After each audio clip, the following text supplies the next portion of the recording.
लिखिएगा बेटा, acceleration of a block, acceleration of a block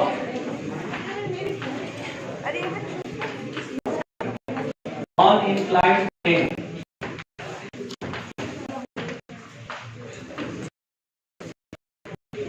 acceleration of a block on inclined plane. तो देखिए ध्यान से, acceleration of a block on inclined plane, rough inclined plane है बेटा। जैसे देखिए यहां पर ये इंक्लाइंड प्लेन है, और जब हम जानते हैं कि स्मूथ इंक्लाइंड प्लेन है तो एक्सेलरेशन g sin थीटा होगा। लेकिन ये रफ इंक्लाइंड प्लेन है, यहां पर जब हम इस बॉडी को इसके ऊपर रखते हैं और ये जो एंगल है वो एंगल ऑफ रिपोज से बड़ा है। एंगल ऑफ रिपोज वह एंगल ऑफ इंक्लिनेशन है जिस पर की बॉडी आप रखेंगे तो यह ठीक फिसलने फिसलने को होगा, उससे कम रखेंगे तो बॉडी बिल्कुल नहीं फिसलेगा। तो यहाँ पर इस एंगल ऑफ इंक्लिनेशन को आप समझिएगा कि हमने एंगल ऑफ रिपोज से बड़ा कर दिया, यानी ज्यादा ढलान हो गया। कि इसमें कितना एक्सेलरेशन होगा, तो वेरी सिंपल, हम इधर नॉर्मल मुझे एक्सेलरेशन कहेगा, एक्सेलरेशन नीचे की तरफ है, तो यहां पर हम बोलेंगे ये बड़ा और ये छोटा, net force equal to M A. तो mg sin theta, mg sin theta minus F R के, और एफ आर के क्या होगा, तो म्यू के इंटू नॉर्मल रिएक्शन जो कि mg cos theta equal to M A के इक्वल हो जाएगा। नेट फोर्स बराबर मास इंटू एक्सेलरेशन, m से m दोनों तरफ से कैंसिल आउट हो गया, तो a बराबर होगा g sin theta minus mu के g cos थीटा। इस तरह से यह एक्सेलरेशन हमने देखा। अगर कवर किया तो यहां पर क्या होगा बेटा, ऐसे करके ऊपर जा रहा है। हम जानते हैं जब ये ऊपर जाएगा तो स्पीड घटेगा कि बढ़ेगा, घटेगा। आपने जैसे 10 मीटर पर सेकंड की स्पीड से फेंका तो यहाँ पर ये ऊपर की तरफ जा रहा है, तो यहाँ पर बेटा एक्सेलरेशन नीचे की तरफ होगा। ऐसा केस अगर मिलेगा और हमसे एक्सेलरेशन कहेगा तो हम फ्री बॉडी डायग्राम बनाएंगे। mg sin थीटा नीचे की ओर होगा और नॉर्मल रिएक्शन इधर की ओर होगा, mg cos थीटा इधर की ओर होगा, और फ्रिक्शन किधर लगेगा, हाँ ऊपर जा रहा है तो नीचे, है ना। तो ये ऐसे ही देखिए, फ्रिक्शन अब की बार नीचे की तरफ लग रहा है और एक्सेलरेशन नीचे की तरफ है, तो जिधर एक्सेलरेशन उधर के फोर्स बड़े होंगे। यहाँ दोनों एक ही तरफ है तो दोनों ऐड हो जाएगा, रिजल्टेंट फोर्स ऐड कर लेंगे, बराबर मास इनटू की वैल्यू होगा mg cos थीटा बराबर ma। तो यहाँ पर वी हैव कि एक्सेलरेशन सॉल्व होके आ गया, यानी एक्सेलरेशन आ जाएगा g sin theta plus mu के g cos थीटा। इस तरह से हमने ये एक्सेलरेशन सॉल्व करा। बोलो क्लियर है, लिखो।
कल क्वेश्चन डिस्कशन करूंगा, ठीक है। कल एक दिन सिर्फ डाउट डिस्कशन होगा, बाकी फिर आप वीडियो तब तक अपलोड हो रहा है तो आप उसमें से देखिएगा सॉल्यूशन। बाकी कल laws of motion of friction का जो भी मिक्स्ड डाउट है वो पूछ लीजिएगा, ठीक है।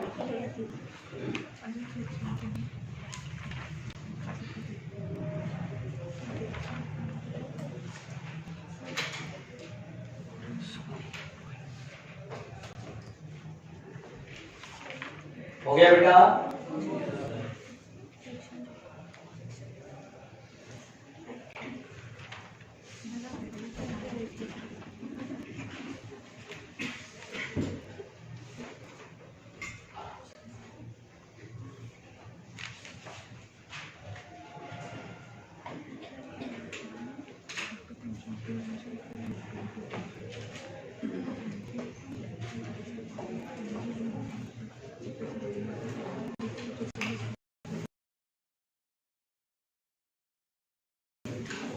ध्यान दीजिए बेटा, बेटा इसको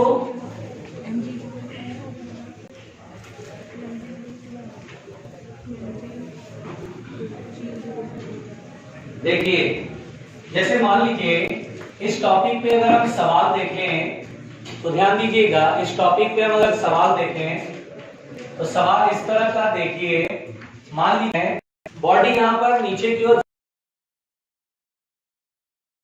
सेम इंक्लाइंड प्लेन है, एकदम same inclined plane, same inclination, और अब की बार ये रफ है और आपसे ये कहेगा कि यहाँ पर बॉडी को हम छोड़ते हैं, ये फिसलने लगता है। फिसलने का मतलब ये हुआ कि यहाँ पर जो एंगल ऑफ इंक्लाइनेशन है वो एंगल ऑफ रिपोज से बड़ा है, सिंपल बात है। तो कह रहा है कि यहाँ जितना टाइम लगता है नीचे फिसलने में, यहाँ n गुना ज्यादा समय लगता है, जैसे 2 टाइम्स लगता है, 3 टाइम लग जाता है।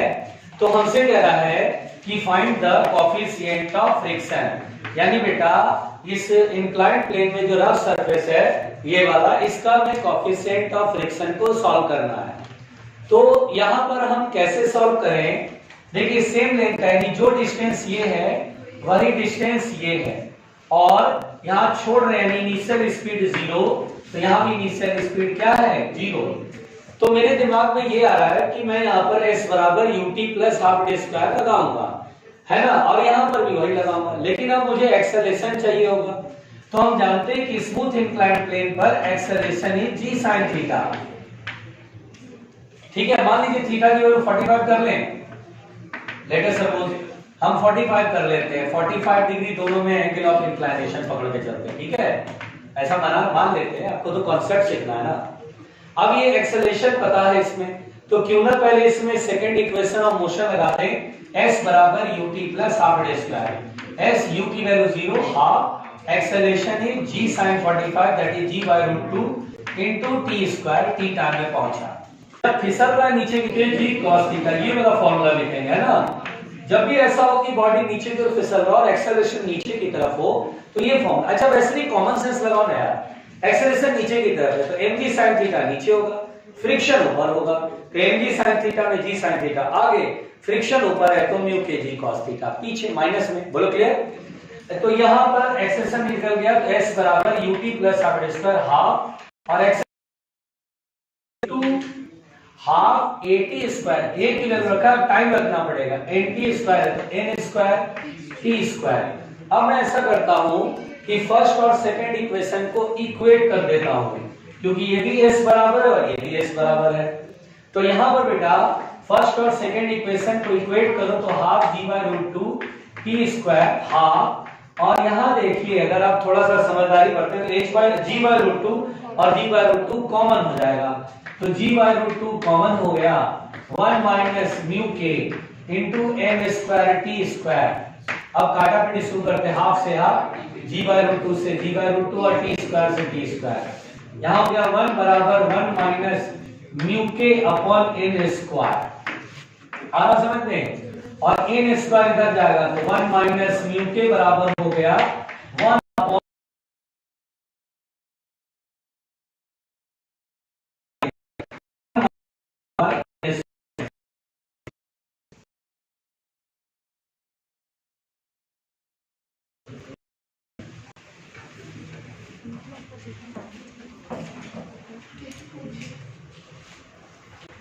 आराम से।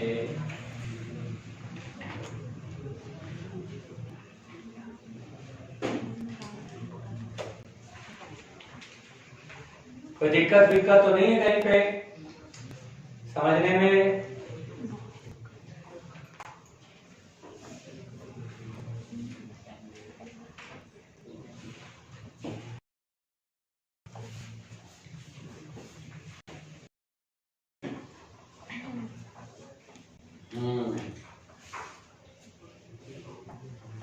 बोलो।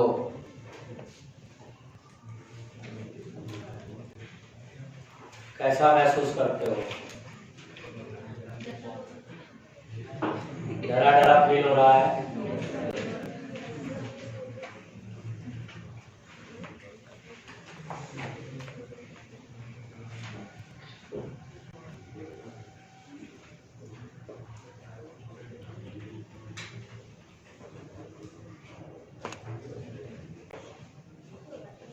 मिठाई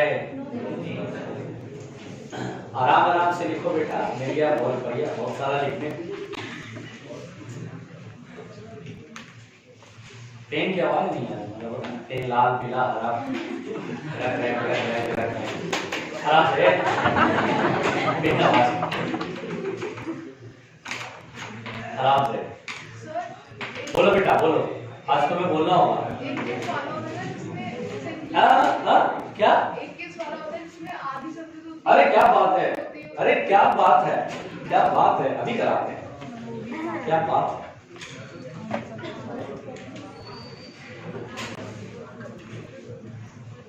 शांति शांति।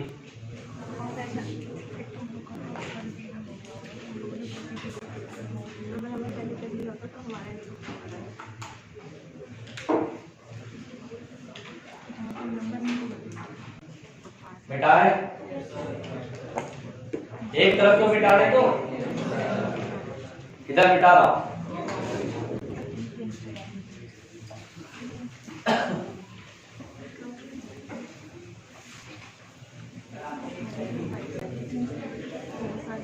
ध्यान दीजिएगा बेटा, ध्यान दीजिएगा बेटा, मुंडी पर करके एक सवाल सुनिए। देखिए प्लीज, ये सवाल सुनिए। यहां पर सवाल ये है कि इंक्लाइन प्लेन पर मान लीजिए ये 45 डिग्री पकड़ के चलिए। मान लीजिए कह रहा है कि प्लेन में अपर हाफ, यानी अगर टोटल डिस्टेंस s है तो ये वाला डिस्टेंस पकड़ के चलना, आधा डिस्टेंस s/2 और फिर ये भी s/2। सुना ध्यान से। अपर हाफ क्या है बेटा? स्मूथ। एंड लोअर हाफ क्या है बेटा? रफ। अब यहां से बॉडी को हम छोड़ते हैं u बराबर 0 और छोड़ते हैं तो यहां से फिसलता है, यानी एंगल ऑफ रिपोज कम है और ये इंक्लिनेशन ज्यादा है। ये फिसलेगा फिसलेगा, स्पीड से अच्छी खासी स्पीड से पहुंचेगा और यहाँ के बाद रफनेस शुरू हो जाता है। तो होता क्या है कि ये रिटार्ड होने लगता है। रिटार्ड मतलब स्पीड क्या होता है? घटने लगता है और स्पीड घटते घटते घटते घटते यहाँ पर आकर के स्पीड हो जाता है 0। तो कह रहा है कि फाइंड न्यू, न्यू फाइंड करो भाई, है ना। तो यहाँ पर आप बनाएंगे या मैं शुरू हो जाऊं? आपको मौका दिया, ट्राई योरसेल्फ, ट्राई योरसेल्फ, अरे ट्राई करो खुद से।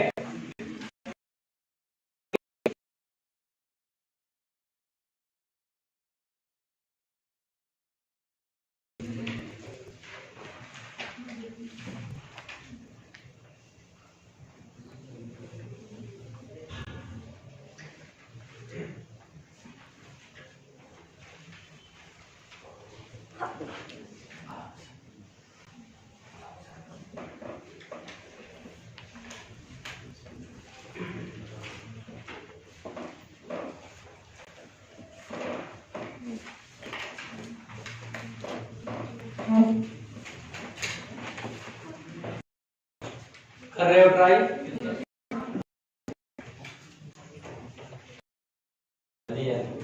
हो गया, बन गया? बताओ न्यू की वैल्यू 2। क्या बात है उमा, सीवी जल्दी बता। आ गया? क्या आ रहा है? नहीं नहीं, फिर भी क्या आ रहा है?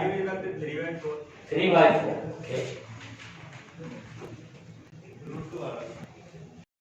कॉफी का है?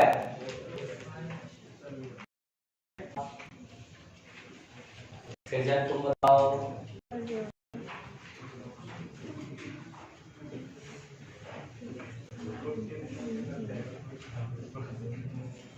चलो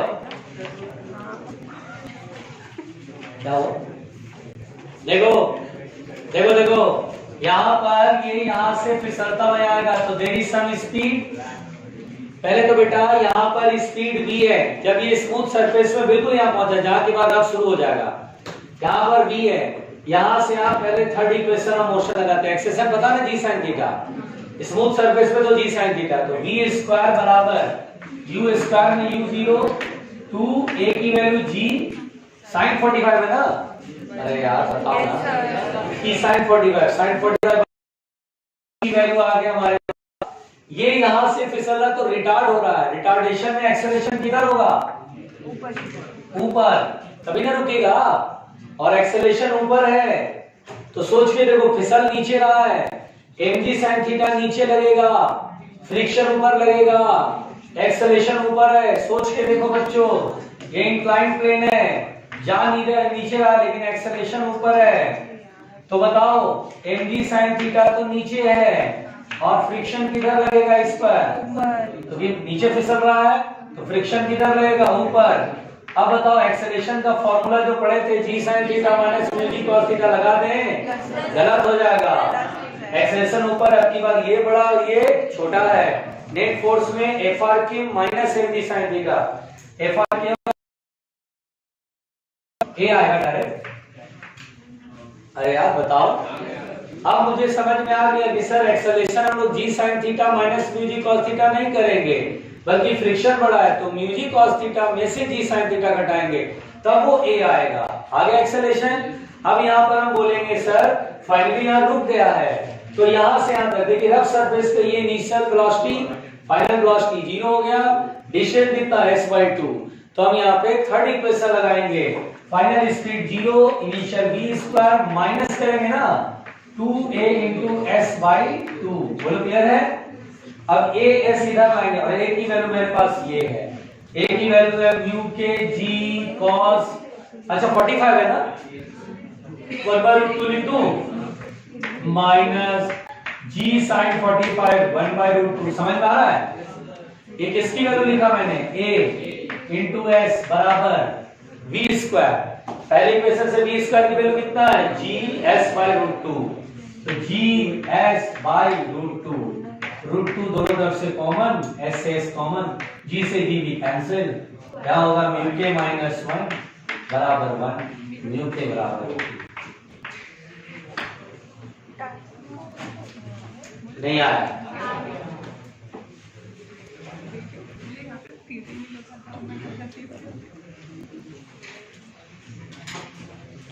बुद्धि तो लगानी पड़ेगी, बिना बुद्धि के तो काम चलना नहीं है, बुद्धि तो लगानी पड़ेगी। शांत बेटा शांत,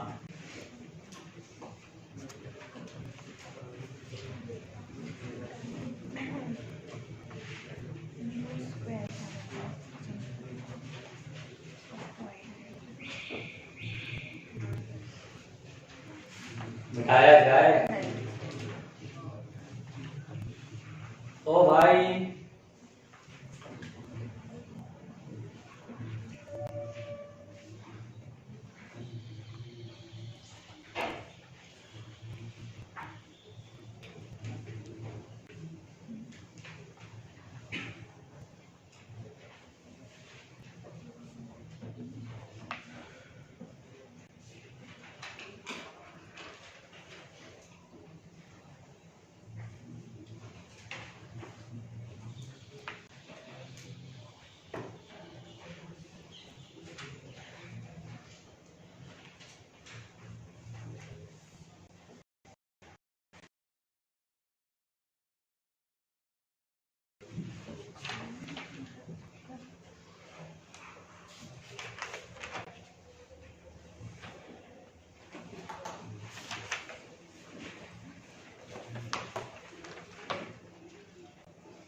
हो गया।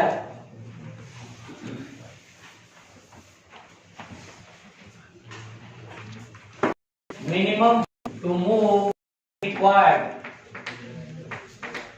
minimum force required to move an object, ध्यान दीजिएगा,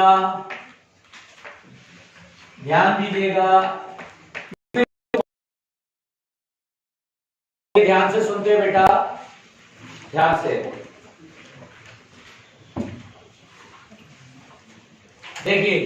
सबसे पहली बात तो बेटा बहुत ध्यान से सुनिएगा, इसमें आप बहुत सारी चीजें सीख जाएंगे। न्यूमेरिकल बनाने के आपको तरीके भी पता चलेंगे, और उसके बाद जब आप बुकलेट बनाएंगे कोई भी शीट आसानी से शुरुआत करते हैं। बहुत आसान चीज लेते हैं। अगर ये रफ सरफेस पे बॉडी रखा है, मैंने कहा फोर्स ऐसे लगाया, कहा जाएगा कि कितना मिनिमम फोर्स लगाए ताकि ऑब्जेक्ट चल सके। कितना मिनिमम फोर्स लगाएंगे, पुल कर रहे हैं आप तो फ्रिक्शन लगेगा पीछे की तरफ, कि आप बिल्कुल चलने को है, धीरे धीरे मालूम समझ रहे, तो यहाँ पर देने वाला, तो मिनिमम के लिए आपको लिमिटिंग लगानी पड़ेगी। और यहाँ पर बेटा लिमिटिंग फ्रिक्शन होगा म्यू, मान लीजिए coefficient of static friction mu है, तो म्यू इनटू नॉर्मल रिएक्शन, और नॉर्मल रिएक्शन यहाँ पर कितना बेटा mg के इक्वल है। तो देखिए मिनिमम फोर्स आपको म्यू mg लगाना पड़ेगा, तब जाके बॉडी चलेगा। इससे ज्यादा लगाएंगे तो एक्सेलरेट करके भागेगा, ठीक है।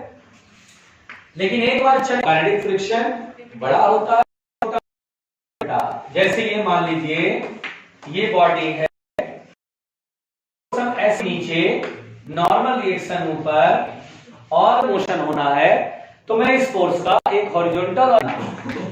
अब यहाँ पर बेटा सबसे पहले आपका ये भ्रम टूटेगा कि n हमेशा mg के बराबर होता है। आपको देखने में समझ में आ रहा है, ये बॉडी ना तो ऊपर जा रहा है नीचे, यानी ऊपर वाला फोर्स और नीचे वाला फोर्स बैलेंस कर रहा है। mg minus f sin theta है। अब यहाँ पर बेटा पुल कर रहा है, ऑब्वियसली कम से f cos theta equal to FRL, बोलो clear, minus f sin theta, mg minus f sin theta. यहाँ पर बेटा f को एक तरफ लेके आएंगे, देखिए म्यू ब्रैकेट खोलेंगे तो क्या होगा, म्यू इनटू mg, फिर म्यू यहाँ म्यू f कट है sin थीटा इक्वल टू क्या होगा बेटा, जल्दी बताइए, हम लेके डिवाइड करेंगे ना, cos थीटा।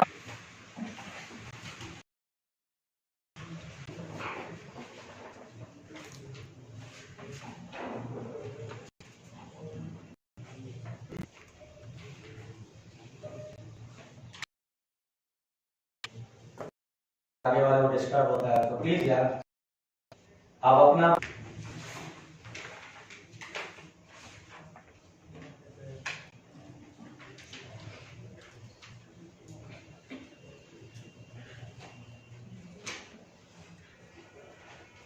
बहुत लोगों के लिए इस साल डिसाइडिंग ईयर है, बिल्कुल धमका कर जुमली दिखा के, अगर नहीं हुआ तो उसके बाद बेटा तुम अपना संन्यास ले लेना, बीएससी का फॉर्म डाल देना। उसके बाद है कि तुम बीएससी ही करोगे, आगे तुम नहीं करोगे कुछ भी। इसलिए मैं बता रहा हूँ भैया, ये बहुत, देखो भैया 10 साल बाद तुम्हें अफसोस कर सकते थे,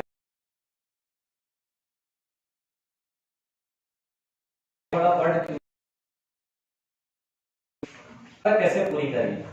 इसलिए ये टाइम है, बहुत इंपॉर्टेंट टाइम है।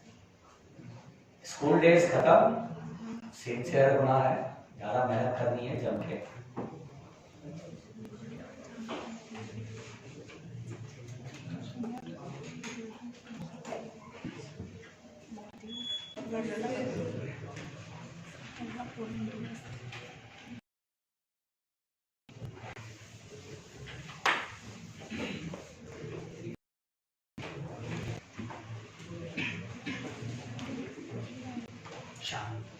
छोड़ दो सब।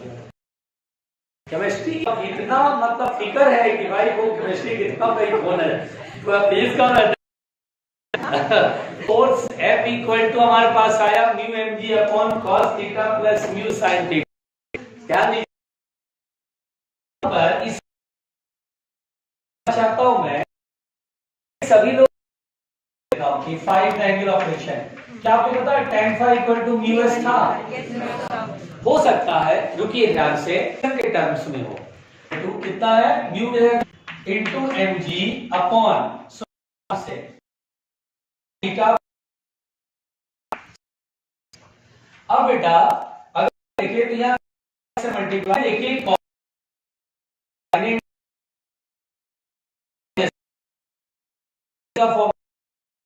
प्लस ये एक्सप्रेशन रहेगा बेटा cos a minus B cos theta minus five. इस तरह से आपको यही फॉर्मूला जिसमें मैं बॉडी को पुल कर रहा हूं, देखिए मैं बॉडी को वही तो हुआ।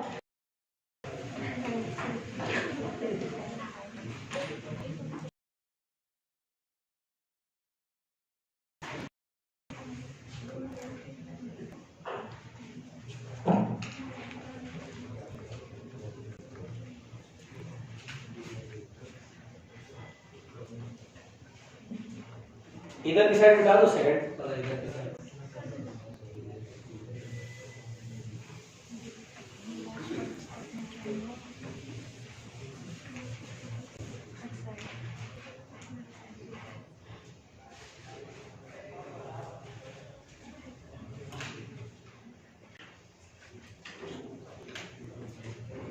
आज आराम से भाई भाई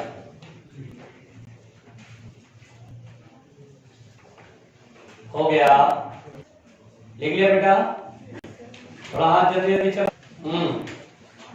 अब सुनो,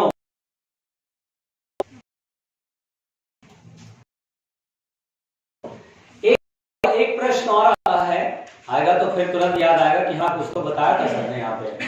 एक चीज और आता है बेटा, जैसे मान लीजिए सवाल ऐसा होता है जिसमें समझिए, देखिए यहां पर सवाल ऐसा आता है जिसमें बोलता है तो ये बॉडी है हॉरिजॉन्टल सरफेस रखा है, आप पुल करना चाहते हैं तो कहेगा कि आपने अभी 30 डिग्री के एंगल पर फोर्स लगाया, मान लीजिए 30 डिग्री के एंगल पर फोर्स लगाया यार, अच्छा मान लो 30 डिग्री के बजाय 45 डिग्री पे फोर्स लगाया, तो आपने देखा अरे यार वो मेरे को ना 12 न्यूटन लगाना पड़ा मिनिमम, कम से कम, तब जाके बॉडी चल पाया। तो आपसे कहेगा हॉरिजॉन्टल के साथ कितना एंगल है, ताकि ये सॉल्व करा कि अगर हॉरिजॉन्टल से थीटा एंगल पर बॉडी को पुल तो हमने करेंगे बेटा थीटा एंगल कितना कम से कम जिससे बॉडी बिल्कुल नहीं लगेगा, यही तो हमने सॉल्व करा ना, अरे यही सॉल्व करा ना। तो बहुत ऑब्वियस सी बात है कि फोर्स का एक्सप्रेशन थीटा के टर्म्स में आ रहा है, फाई तो कांस्टेंट है, एंगल ऑफ फ्रिक्शन तो tan फाई म्यू के बराबर है, वो तो कांस्टेंट है। तो आपसे ये पूछा जाता है कि अच्छा भाई 30 डिग्री पे लगाएंगे तो एक मिनिमम फोर्स की वैल्यू आएगी, हाँ 45 पे लगाएंगे तो एक मिनिमम फोर्स की वैल्यू आएगी, हाँ। अब आपसे कहेगा हॉरिजॉन्टल से कितने एंगल पर हम फोर्स लगाएं ताकि हमें सबसे कम फोर्स की जरूरत पड़े और बॉडी बड़े आसानी से चल पाए। तो हम बोलेंगे वो जो एंगल होगा वो एंगल होगा एंगल ऑफ फ्रिक्शन के बराबर। देखिए ध्यान से, जब एग्जैक्टली आप हॉरिजॉन्टल से, जैसे tan phi equal to mu है, आपको नहीं पता था, आपने बोला अच्छा म्यू की वैल्यू दिया गया, अच्छा दिया गया कुछ भी होगा, tan फाई की वैल्यू म्यू फाई की वैल्यू मान लिया, आप करते हैं, आपने 10 डिग्री पुल करा, मिनिमम फोर्स लगाया, बॉडी चलने लगा, कितना आया 10 न्यूटन।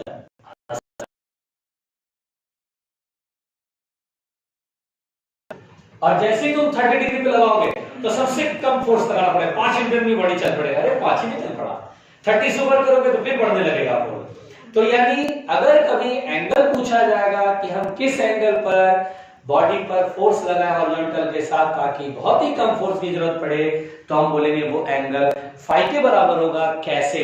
तो देखो बेटा, मिनिमम होने के लिए नीचे क्या होना पड़ेगा, मैक्सिमम, और मैक्सिमम होने के लिए कॉस की वैल्यू 1 होती है, 1 होने के लिए एंगल क्या होना पड़ेगा, 0 डिग्री। 0 डिग्री कब होगा, जब थीटा की वैल्यू 5 होगी, यानी जब थीटा की वैल्यू 5 होगा तो cos 0 डिग्री 1 होगा, 1 होगा तो ये क्या होगा, मिनिमम होगा। मिनिमम में भी मिनिमम, हम तो ये मिनिमम फोर्स है जिससे बॉडी चल सके, और उसमें भी सबसे छोटी वैल्यू इस एंगल पर आपको लगेगी। अरे बोलो समझ में आया? तो हम अगर बोलेंगे कि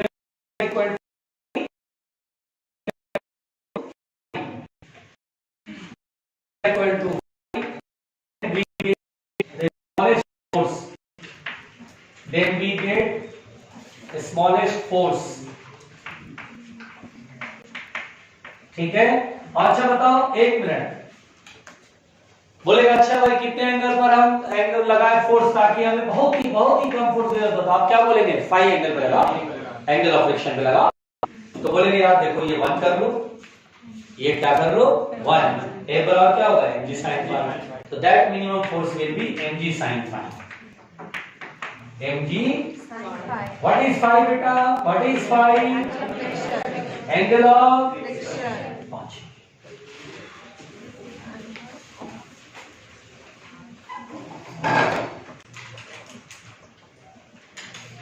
क्लियर हुआ? यह सब साफ हो गया, सुपड़ा साफ हो गया दिमाग से। साफ हो गया।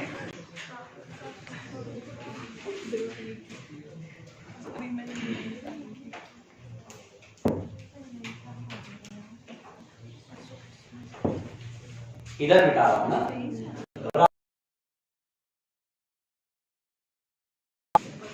तीसरी बात बेटा, छोड़ दीजिएगा, बड़े ही आराम से हो गया। लिख लिया? मिटाया जाए? क्या बात है, भूल गए तो वही रायता फैलेगा एग्जाम में। ठीक है, याद रहा तो तुरंत बना दोगे। देखिए तीसरी बात बेटा, यहाँ पर हॉरिजॉन्टल से थीटा एंगल पे फोर्स को मैं इधर बना दूं, आगे बढ़ा के बना लूं, कोई दिक्कत तो नहीं पड़ेगा। और हॉरिजॉन्टल से थीटा एंगल ऐसे बना लिया, चलेगा? यानी हमने बॉडी को पुल करने के बजाय क्या करा बेटा? पुश करा। पुश में क्या करते हैं? ऐसे करके थोड़ा नीचे की तरफ ऐसे फोर्स लगा के पुश कर रहा है। तो F का एक कंपोनेंट इधर की तरफ F sin थीटा, F का आगे की तरफ कंपोनेंट F cos थीटा। बाकी बच्चे तो जानते ही हैं, mg नीचे लगेगा, नॉर्मल रिएक्शन ऊपर लगेगा, फ्रिक्शन किधर लगेगा? पीछे की तरफ। लिमिटिंग फ्रिक्शन चलने को है। क्या नॉर्मल रिएक्शन पहले निकालेंगे? नॉर्मल दोनों को बैलेंस करेगा। यहाँ नॉर्मल रिएक्शन कितना होगा? mg plus F sin theta.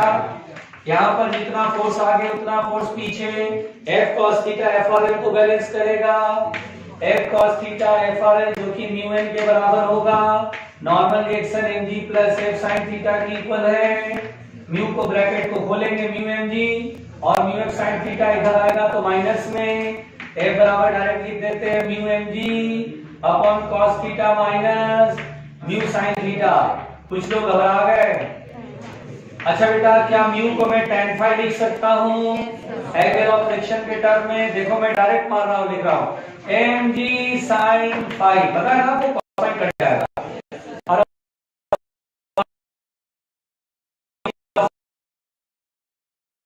Pulling is easier या पुलिंग इज इजियर? तो हम बोलते हैं पुल करना आसान होता है, पुश करना, क्योंकि पुश में आपको ज्यादा फोर्स चाहिए होगा, पुल में आपको कम फोर्स चाहिए।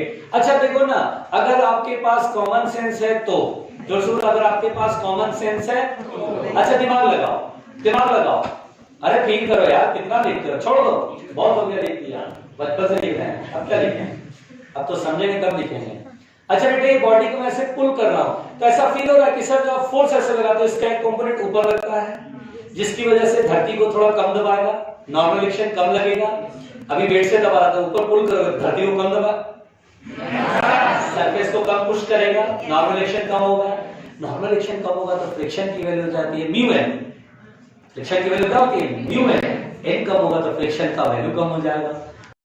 तो वेट से भी ज्यादा पुश, फ्रिक्शन बढ़ जाएगा, तुम खाट आसानी से चला पाओगे, तुम्हें बहुत फोर्स लगाना पड़ेगा। बोलो क्लियर?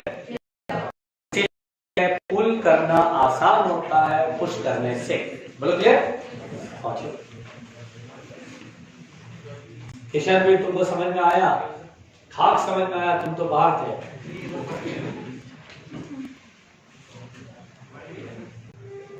देख लेना बेटा, इसे लिख लेना अच्छे से, समझने की कोशिश करना।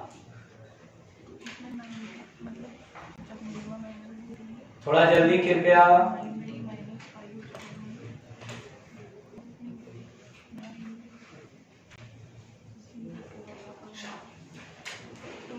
लिखो, आज तुम्हें लिखना होगा बेटा। लिख लिया अभी वही तो मिनिमम एंगल पे ये एंगल sin pi by 2 नहीं, इसमें नहीं होता है, क्यों? बुद्धि नहीं लगा हो ही नहीं पाएगा, ये कभी जीरो ही नहीं हो पाएगा ना, ये जीरो कभी हो ही नहीं।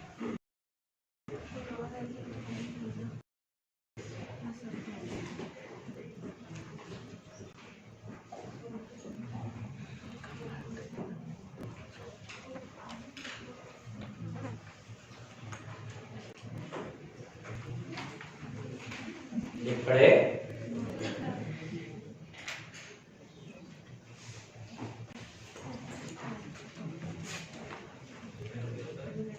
देखिए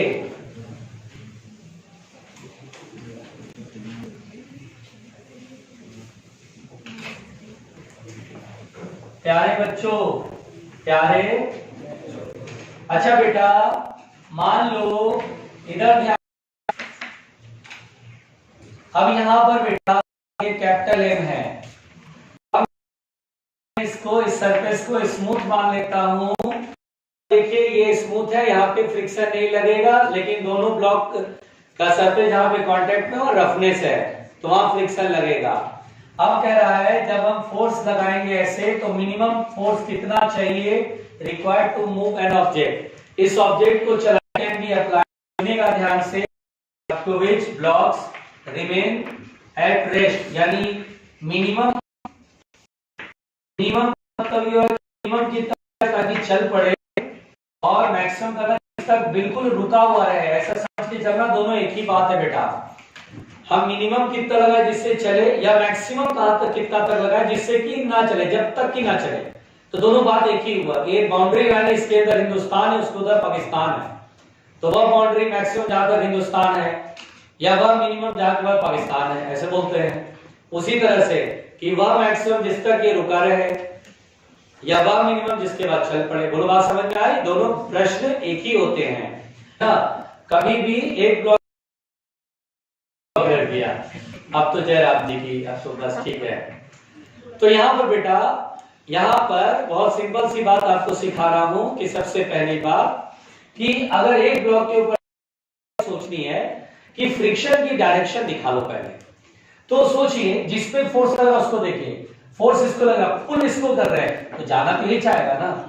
अब जाना ये चाहेगा तो कैपिटल एम को लगेगा कि ये ब्लॉक चाहेगा, जाना चाहेगा भाई, जिसको खींचोगे वही जाना चाहेगा, तो इसको खींचना है तो कैपिटल एम को लगेगा। तो फर्स्टली बेटा हम लोग फ्रिक्शन की डायरेक्शन को दिखा ले, अच्छा रहेगा। अच्छा एक बात और, अब इस पे तो फ्रिक्शन दिखा दिया, फ्रिक्शन पेयर, ये कौन लगा रहा है? स्मॉल एम लगा रहा है, किस पे लगा रहा है? कैपिटल एम पे। आप ऐसे भी बोल सकते हैं, एक तो एक्शन रिएक्शन से इजीली समझ में आ गया और आपको करना भी ऐसा ही है, बस आपको एक ब्लॉक पे फ्रिक्शन दिखाना, दूसरे पे आपको अपोजिट दिखा देना, सेम मैग्नीट्यूड। या फिर आप ऐसे बोल सकते हैं कि स्मॉल एम को लगेगा कि मैं नहीं जा रहा, यही पीछे जा रहा है, क्योंकि स्मॉल एम को खींचा जा रहा है, स्मॉल एम जा रहा है, तो एम को ऐसे जाना, फ्रिक्शन इस पे है ना। तो खैर ये तो एक्शन रिएक्शन से पहले ही हमने बता दिया कि फ्रिक्शन इधर लगेगा, यहां फ्रिक्शन ये लगाएंगे, चलने को है तो लगा लेंगे। फ्रिक्शन यानी पहला फ्रिक्शन की डायरेक्शन दिखा देना है, फ्रिक्शन की डायरेक्शन दिखा देना है। दूसरा काम करना है, उन फ्रिक्शन की वैल्यूज को लिख लीजिए, आराम से तमीज से पहले लिख लीजिए, हड़बड़ी नहीं करना है। क्वेश्चन में आएगा हड़बड़ाओगे तो गड़बड़ हो जाएगा। लिमिटिंग फ्रिक्शन जो है यहां पर का, उसका वैल्यू लिख दो कि जब जब हम फ्रिक्शन का यूज करेंगे तो वैल्यू वही पुट करेंगे, तो एक बार पहले उसकी वैल्यू लिख लो। तो यहां पर कोएफिशिएंट ऑफ फ्रिक्शन है म्यू, और अब नॉर्मल रिएक्शन, यहां पर का नॉर्मल रिएक्शन। एक बात मुझे बताओ,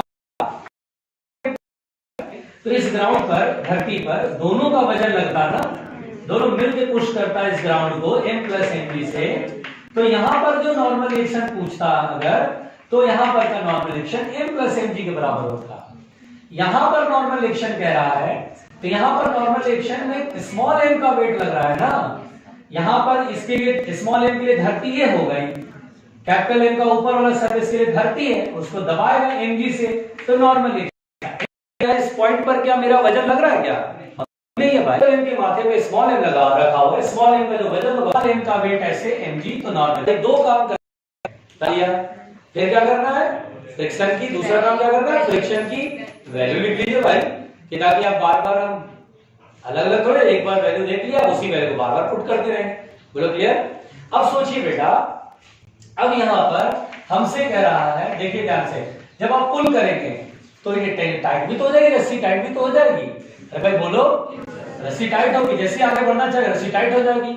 ये बोलेगा, फोर्स बोलेगा मैं खींच रहा हूं, तो टेंशन बोलेगा चल मान ले तू फ्रिक्शन से ज्यादा लगा दिया, अगर ये नहीं होता तो ये चल खींचता तो चल पड़ता, लेकिन जैसे ही चलना चाहेगा तो रस्सी टाइट हो जाएगी। भाई मैं भी तो हूं, मैं भी तो हूं। अच्छा मेरी बात सुनिए, द कंसेप्ट इज कि यहां पर सुनिएगा 10 kg, अब मैं यहां पर लगाता हूं, अभी वैल्यू चेक करेंगे FRL म्यू एन, तो 0.2 और normal reaction 10 G that is 100, तो 10 से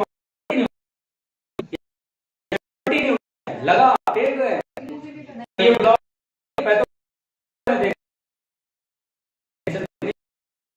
रस्सी टाइट नहीं होगी। क्लियर। आपने फोर्स तो रस्सी टाइट हो जाएगी और फ्रिक्शन लग रहा होगा 20, अपनी ताकत लगा दिया 20, और अब टेंशन बोलेगा हाँ भाई 30 लगा रहे हो, बहुत जाती हो गई, चलो मैं लगाता हूं दोस्त, और 10 न्यूटन लगा के इसको रोक देगा। नहीं आई मेरी बात समझ में। टेंशन तब लगेगा जब फ्रिक्शन अपने लिमिट पे पहुंच जाएगा, उससे पहले टेंशन नहीं लगेगा, क्योंकि लिमिट पर पहुंचेगा तो खिसकना चाहेगा, वैसी रस्सी टाइट होने लगेगी और टेंशन लगा देगा। मेरी बात समझ में आ रही है, फील हो रहा है। तो पहली बात तो क्या रस्सी टाइट होगी, बोलो बच्चों, ठीक। वही टेंशन जो है क्या इधर ट्रांसमिट होगी, इस पे लगेगा। अब कुछ नहीं होता है, जिसको न्यूटन्स लॉ ऑफ मोशन मालूम है उस सब बना ले क्वेश्चन। अब फ्री बॉडी डायग्राम बनाइए, उत्तर पाइए। पहले free body diagram small M का बनाइए, स्मॉल एम का बनाया दिख रहा है, फोर्स आगे T पीछे FRL पीछे, इस पे दो फोर्स लग रहा है, तीन फोर्स लग रहा है हॉरिजॉन्टल डायरेक्शन में, आगे की ओर F, पीछे की ओर, और मिनिमम फोर्स जिससे चल सके या मैक्सिमम फोर्स जिस तक की रुका रहे, हम रुका हुआ नहीं मानेंगे, कोई एक्सेलरेशन नहीं, फोर्सेस बैलेंस करेंगे, F आगे T प्लस FRL पीछे, F equal to T capital M पे कैपिटल M, तो T इक्वल टू FRL, लो जी FRL प्लस FRL 2 mg, जो हो गया जी आंसर। सर जो कैपिटल एम पे FRL लग रहा है उसकी भी value mu mg small mg, और क्या फ्रिक्शन यहाँ लग रहा है ना, यहाँ थोड़ी ना लग रहा है कि कैपिटल एम का वजन आएगा, यहाँ लग रहा है। एक्शन रिएक्शन बहुत भारी था भाई,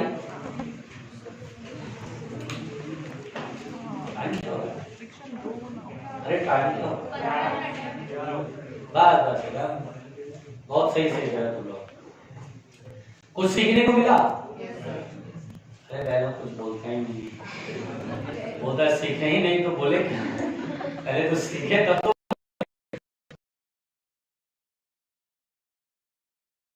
ये भी तो समस्या है, आएगा तभी ना सर जब कॉपी पे लिखेंगे।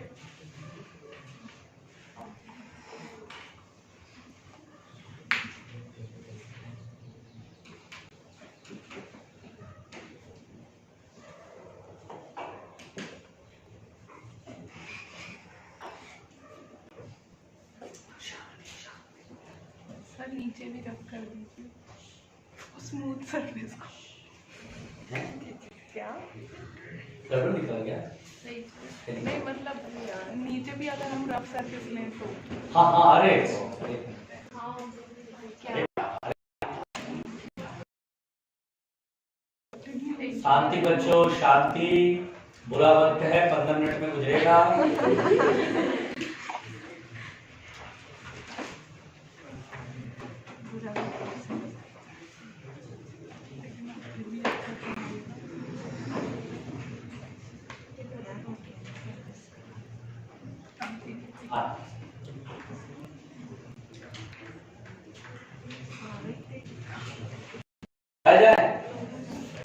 जनता जनार्दन की भारी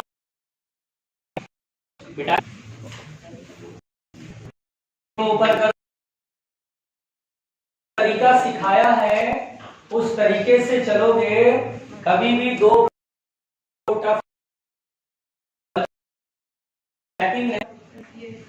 ये देखिए ऐसे है, मुंडी पर करिए, मुंडी पर करिए। और अब मेरे को कह रहा है, बताया पहले बताओ अप्रोच में क्या समझाया, फ्रिक्शन की डायरेक्शन दिखाओ। ऐसे खींचेंगे तो इधर जा रहा है, इधर इस फ्रिक्शन को कर लेता हूं, हायर लिमिट को भी करेंगे, एक्शन रिएक्शन इक्वल, क्लियर। अच्छा देखिए बेटा, रस्सी टाइट होगी, इधर जाना चाहेगा, स्मॉल एम को खींचो, रस्सी टाइट होगी, टेंशन खींचेगा तो इस सरफेस पर कैपिटल एम जो सरफेस है, ब्लॉक है, इसका लोअर सरफेस इसके कांटेक्ट में है, ये इधर जाना चाहेगा तो फ्रिक्शन किधर लगेगा, तो क्लियर। अब मैं क्या करूंगा, Fr1 और Fr2 की वैल्यू को बड़े तसल्ली से लिख लूंगा। Fr1 क्या लिखूंगा बच्चों, μ1, यहाँ पर कोएफिशिएंट ऑफ फ्रिक्शन μ1 है, और यहाँ पर वेट किसका आएगा, कैपिटल एम का कि स्मॉल एम का, ये ठीक है। फिर Fr2 की वैल्यू लिख लेता हूँ, Fr2 यहाँ पर तो μ2 लिखेंगे, और यहाँ पर जो नॉर्मल रिएक्शन है वो कितना होगा बताओ, दोनों का वजन कितना लगेगा, capital M plus small M. चलो इस काम से मैं निश्चिंत हो गया, इस काम से मैं निश्चिंत हो गया। अब मैं एनएलएम के तरीके से सोचूंगा कि भैया एक एक बॉडी का फ्री बॉडी डायग्राम बनाते हुए काम कर लेंगे। Fr1 तो जितना इक्वल टू क्या होगा, Fr1 प्लस, अब मुझे टेंशन को एलिमिनेट करना, टी की वैल्यू में फर्स्ट पुट कर लूं तो from first F equal to T की वैल्यू Fr1 प्लस Fr2, और प्लस Fr1 भी तो है, तो F की वैल्यू कितना हो जाएगा, 2Fr1 प्लस Fr2। अब मैं Fr1 की वैल्यू पुट कर लेता हूं, Fr1 कितना है, μ1 स्मॉल mg, और Fr2 की value μ2 m plus small m into g। Literally बताना टफ लगा, अगर सही से सीख कहना है तो सही में बोलो, अगर दो ब्लॉक का प्रॉब्लम कोई दिक्कत थोड़ी ना है, आसान होता है, वेरी इजी।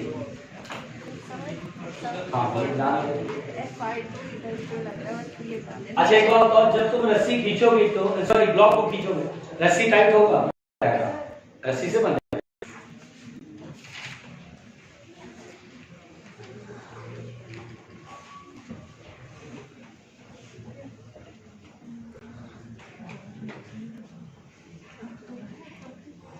हो गया बच्चों।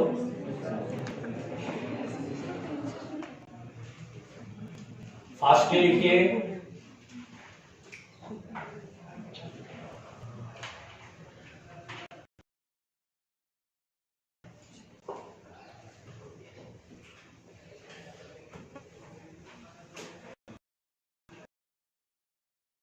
पहले टेस्ट के लिए परेशान होते रहो,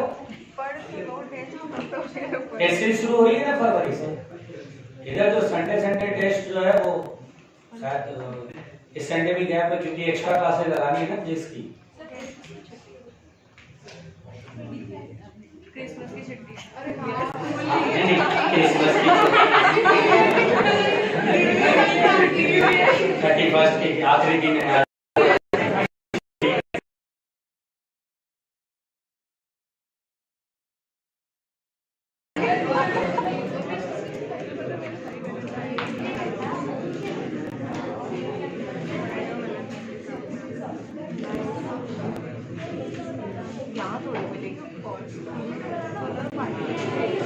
नहीं होगी,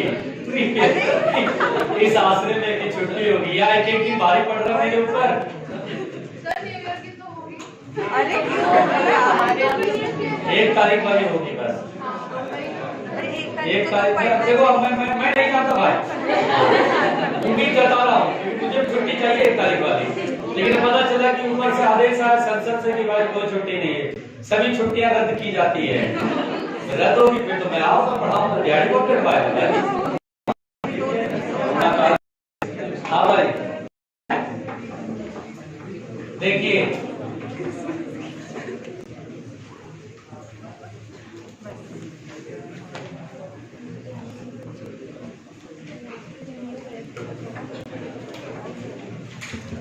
ध्यान दीजिएगा बेटा।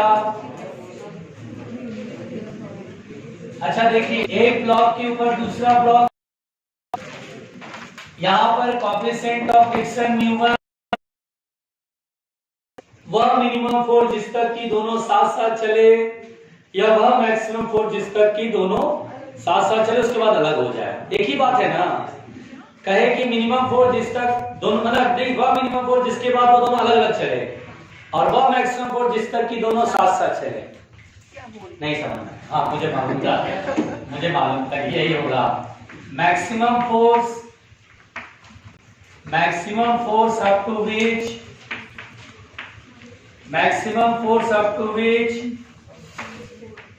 both blocks move together,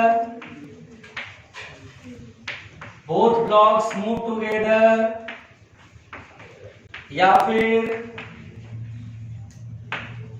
फिर minimum force so that block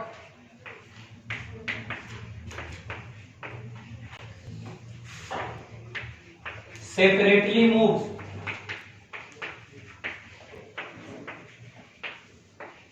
दोनों क्वेश्चन तो एक ही हुआ, मैक्सिमम फोर्स जिस तक साथ चलेगा, मिनिमम फोर्स जिसके लिए सेपरेटली मूव करने लगे, अलग अलग चलने लगे। तो दोनों प्रश्न क्या है, एक ही तो है। समझ आ रहा है? अब ये क्वेश्चन मुझे बनाना है, तो मैं ये बनाऊंगा, उससे पहले समय देखो।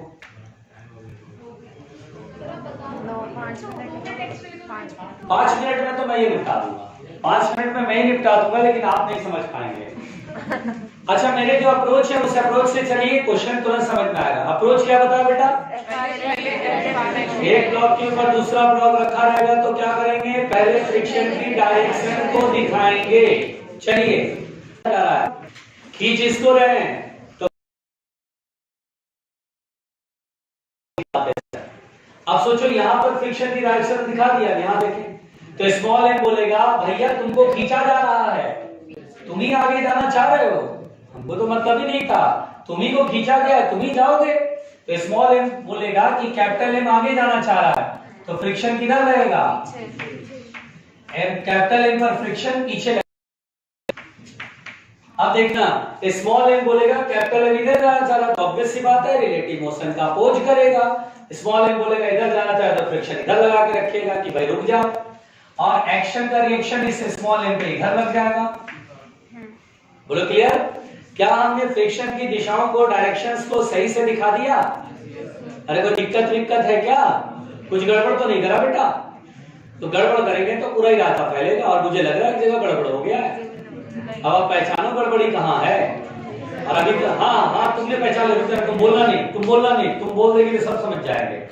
हाँ, एक जगह मैंने गलत दिखा दिया, हालांकि फिर मुझे उसे सही करना है अभी।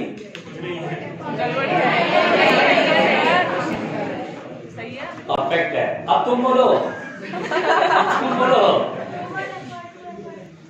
2 बार एफर्ट है, 2 बार एफर्ट है। एक ब्लॉक में थोड़ी लग रहा है, पार्ट तो इस पे लग रहा है कि पार्ट तो इस पे लग रहा है।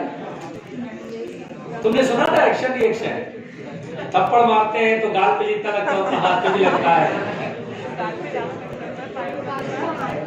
गाल पे ज्यादा लगता है। गाल की चमड़ी पतली है, सेंसिबल है, हाथ का हथेली मोटा होता है, इसका चमड़ा जो भी रिसेप्टर अच्छा रिसेप्टर ज्यादा होता है, ये बायो के हिसाब से ठीक है, ध्यान दीजिए। अच्छा, पहले तो डायरेक्शन दिखा दिया, दूसरा काम क्या करते थे, फ्रिक्शन की वैल्यू। चलिए, फ्रिक्शन की वैल्यू F(1) बोले क्या लिखे? अच्छा बेटे, फिसलेगा ना?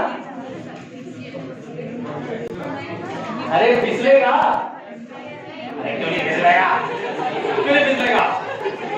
छोटा मत लगाओ, बड़ा लगाओ, ताकि चल सके, चलेगा तभी नहीं फिर पाएगा। ढोल वाला कुब्बत, इसको तुम चलाओगे नहीं तो ये काहे का सेपरेट होएगा? अरे खींचो ना। बोलते हैं सर नहीं चलेगा। यहाँ काइनेटिक है, ये कौन सा फ्रिक्शन बेटा? बोलो जल्दी। चलिए म्यू इनटू एन होगा, ये कोएफिशिएंट ऑफ काइनेटिक है म्यू1। यहाँ नॉर्मल एक्शन बताओ, कैपिटल एफ प्लस दोनों का वजह है। वेरी गुड, चलो इतना तो समझते हो। चलो FR2 बताओ, ये लिमिटिंग लगेगा बेटा, ये क्या लगेगा लिमिटिंग, ये म्यू2। और नॉर्मल एक्शन यहाँ पर किसका है? यकीन मानो इन दो काम के बाद ना बस तीसरा काम ये होता है कि थिंक अबाउट द NLM।